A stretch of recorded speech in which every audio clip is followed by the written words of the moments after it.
আফগানিস্তানের বিপক্ষে হেরে বিশ্বকাপ মিশন শুরু করেছে নিউজিল্যান্ড। আসরে প্রথম ম্যাচেই এমন ধাক্কা কিউদের জন্য মোটেই ভালো কিছু নয়। ব্যাটিং বোলিং কোনোভাবে সুবিধা করতে পারেনি তারা। তবে ম্যাচ শেষে হারের কারণ হিসেবে বাজে ফিল্ডিংকে দায়ী করলেন কেন উইলিয়ামস। গায়ানার প্রভিডেন্সে টস হেরে আগে ব্যাট করতে নেমে নির্ধারিত 20 ওভারে 6 উইকেট হারিয়ে 159 রান করে আফগানিস্তান। দলের হয়ে সর্বোচ্চ 80 রান করেছেন রহমানুল্লাহ গুরবাজ।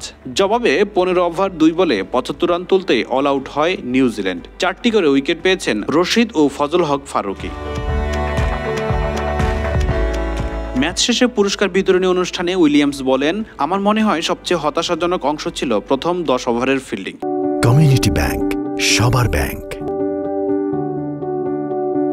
এমন উইকেটে সম্মিলিতভাবে ফিল্ডিং ভালো না করলে প্রতিপক্ষকে আটকানো রাখা কঠিন। প্রথম ভাগে অবশ্যই আমরা সুযোগ পেয়েছি, কিন্তু কাজে লাগাতে পারিনি। তিনি বলেন, আফগানিস্তান সব দিক থেকেই আমাদের উড়িয়ে দিয়েছে। এই ধরনের কঠিন উইকেটে ভালো সংগ্রহের জন্য তারা উইকেট হাতে রেখেছে এবং দারুণভাবে ব্যাটিং করেছে। আমাদের দিক থেকে টুর্নামেন্ট শুরুর জন্য মোটেও যথেষ্ট ছিল না। এটি খুব হতাশাজনক। আমাদের দ্রুত ঘুরে দাঁড়াতে হবে, ঐক্যবদ্ধ হয়ে পরের চ্যালেঞ্জগুলোর জন্য মনোযোগ দিতে হবে।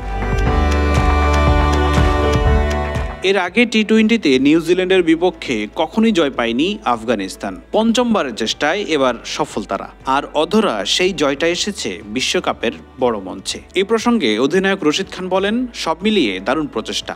আফগানিস্তানের জন্য দারুণ একটি জয়। এই দলের নেতৃত্ব দেওয়া ও নিউজিল্যান্ডের বিপক্ষে জেতাটা দারুণ ব্যাপার।